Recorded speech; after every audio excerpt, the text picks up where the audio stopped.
Okay. First of all, thank you very much for giving us your time, sir. I know you're busy. We really appreciate it. Thank you very much. Okay. It's one of our coursework that says basically there is a woman that she's working in a department of software company, and she's traveling around the country to make presentations to prospective buyers. So therefore, she needs a machine enough, powerful enough to display the presentations that she is basically trying to present for the buyers. Yep. So what kind of computer or machine would you suggest she should have in order to achieve her goals? Okay, do you want specific recommendations or the components of yeah, the for machine? example, a laptop. If you say a laptop, that would be much better for her. Or yeah, the only thing that sort of struck me is if it's got to be powerful enough to do graphics heavy work, or the software is particularly intensive, so that it needs to, some horsepower. I wouldn't go near the end of the little MacBooks, because even though they're lovely and portable and small and cheap, they tend to be, the graphics packages themselves often want a high resolution, which the little MacBooks, not MacBooks, netbooks, they don't have a resolution big enough to run sort of stuff like Photoshop and Illustrator and things like that. So there are so many companies that make it, but Sony Vios are the classic ones because they're not as expensive as the Mac line, the Apple Mac line, but they tend to have high-end processors in them, high resolutions on the screens, and decent GPU, decent graphics processor unit. What I would definitely say is find one with a discrete GPU. Yeah. Which the difference being that you can have a built-into the motherboard graphics chip that sort of works hand in hand with a processor like Intel, have their own chipsets, and AMD have their own chipsets, but they share the memory with the computer. So you're losing a lot of performance in that, and the processor has to sort of drive the GPU that's built in. A discrete one means it's sort of made by NVIDIA or ATI, so it's separate, it's got its own bus, it's running full power, it tends to come with more RAM, video RAM, and so you're going to get a lot more performance. And these companies do have the mobile versions of each of these cards. So you have your big desktop machine that will run the full version of the ATI Radeon 4850, but then you'll get an M version for mobile, which is basically lower heat. And obviously if you shove a card that's running full performance in a little tiny space, it's going to generate lots of heat. So the M versions run at a slightly slower clock speed, maybe don't have so much RAM, or they use components that can dissipate the heat better. So I would look for that, and the Sony Vaio range is a classic one because it's a business machine that's got some power in it. Oh yes, and just research. I've done some research as well. I found two computers which was quite not very similar, but in terms of their weight and some of the other parts of the computer was different, which was the Mac Air and Sony Vaio. Yeah. So what do you think about those ones, sir? I'm not a big fan of the MacBook Air. It's a beautiful looking machine, it's tiny, it's light, it's clever, Apple sort of design that's beautiful, but it's hamstrung by a few things, like a lot of things in the Apple world. They don't have an optical drive, and if you're talking about someone going on the road for presentations, you almost want them to have every eventuality covered. So if someone has a CD of a demo that they want to chuck in, you've got more of an issue getting it on. It has got some clever software that allows you to wirelessly pull information from someone else's optical drive, but you can't always rely on that being set up. The other thing I don't like about it, although a new version has just dropped, I don't know how many USB ports they've got on these new MacBook Airs. It used to be that I think you only had one, and it was underneath the sort of bevel at the back, and so it was, if you had a slightly chunky USB key, very difficult to get that in. It would sort of sit off the ground. If you had two devices that took USB, you were out of luck unless you had another USB hub to attach to it. The machine's relatively powerful, but the graphics card I don't think is a discrete graphics card. I think it's an integrated graphics card. So although it's a beautiful machine, the screen resolution is high, it's easy to use, the processor is powerful enough. The graphics side and the peripherals and the sort of optional attachments, I think string it a little bit. The other side of it is on the Mac, you'd normally need more adapters for projection. Not necessarily a problem because they're only small little adapters.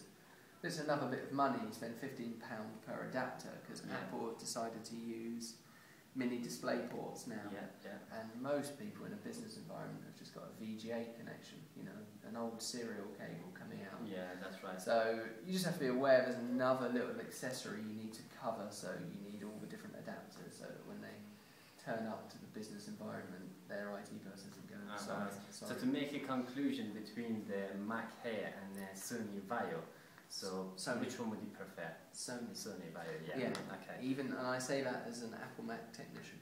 Okay, that is really good. And there is one thing that she prefers. For example, she prefers to have her computer or her machine wireless. What would you suggest about that? As she's traveling in the car around the country and she have a wireless? All of the modern laptops will have a Wi-Fi card built into it, and then it becomes a matter of, so it doesn't really matter Mac or PC, literally every model of computer's got a Wi-Fi card in. The key issue then becomes, are they going to be near free Wi-Fi networks? Do they want company data running across a free Wi-Fi network? There's another consideration. So encryption is needed if you're doing that. Yeah, because she needs, at the same time, she also needs to have an internet, and plus she have to has access onto their own space. So like their own website of the company that they're basically trying to present for. So that's why I was like, well, the Wi-Fi will do that, but you know, in business terms, you're probably looking at a 3G mobile broadband connection nowadays. So you just plug in your little 3G broadband device, and the company would have a cheap subscription, monthly pay that business users can use, and you plug it in. Again, all those things work much better on the Windows side. The Mac side's a little bit slow to catch up there, and again, with the MacBook Air, you haven't got any ports to plug it into virtually. So that needs to be considered.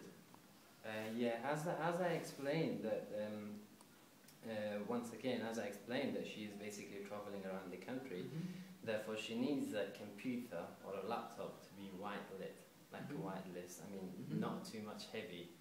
As you know, it will be like a kind of... how heavy it is? I mean, do you think that there will be any computer which will, like a laptop, which will be a bit weightless so she can carry, I mean, all the time? For example, as she is basically doing her presentations and she have to make her presentations by herself on a computer. So do you think because it will be possible? For me, I say at the moment, no, because I've already sort of concluded that the Sony Vaios are a better bet than the MacBook Airs. Now, the MacBook Airs are extremely light. The netbooks, the tiny ones, I concluded aren't powerful enough and the resolution isn't good enough. So I've sort of priced, you know, I've said we can't have that. I'm more, if I was the boss, I'd be saying, you know, the Sony Vaios, you can still get the smaller size and they aren't too heavy. They're, you know, a bit heavier, I think. I haven't done my research recently, but they aren't as light as the MacBooks, MacBook Airs. But I don't think that's too much of a trade-off. If you've got a proper bag and proper strap, then I don't think it should be your business users should be complaining too much. No. Okay. And thank you very much so far. And lastly, as we have got a budget of £1,500, and therefore she has to get a computer which has to be less than exactly £1,500. So what would you suggest about that? Well, Apple, you do pay a premium price for their products. So again, I'm leaning more towards the Sony range of business laptops, the sort of lighter weight Sony Vaio range. You're probably going to get more discount in that area, especially as a business, maybe not so. For instance, in our institution in education, we do get heavy discount from Apple. That's right, So it's not too bad. But the MacBook Air is such a sort of niche premium product that the price is probably going to push it over there by the time we've considered the software, the antivirus, the additional things like adapters, broadband, bag. If you're looking for the whole package, I think you're still better off in that Windows environment. Yes, thank you very much. And what would you lastly suggest for Lucy in order to complete her goals throughout all these stuff? What would you suggest? Personally, what would you suggest for her? What model of computer? Yeah. Oh god, I can't remember. I can't come up with a Sony Vaio model off the top of my head, unfortunately.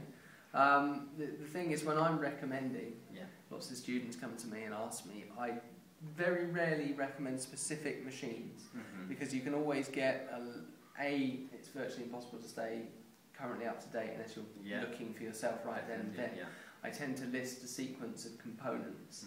So I'll say, well, you probably want a processor that's an Intel Core 2 Duo, you know, or a Core i3 or i5 at the moment. If someone was saying this is the sort of power range I need, I say you need 4 gigs of RAM if you're looking to do graphics, heavy work. I say get a discrete GPU, something from a sort of 4 series range or 5 series range if you can.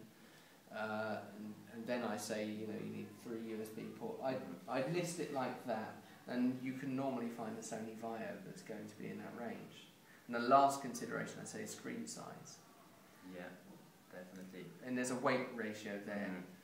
You know, if you're looking for the light machines, I would look down towards the 12-inch, 11 point whatever inch range, because you're going to get, you know, a lighter machine that's still got enough room in the body to give you all of those components, I'd say. But no, I can't sort of say the Sony T or whatever. Yeah, definitely. Thank you very much indeed, sir. Thank you very much. Thank you. So, Lucy, I hope that was going to help you out throughout the assignment, and thank you very much for your attention. So, thank you.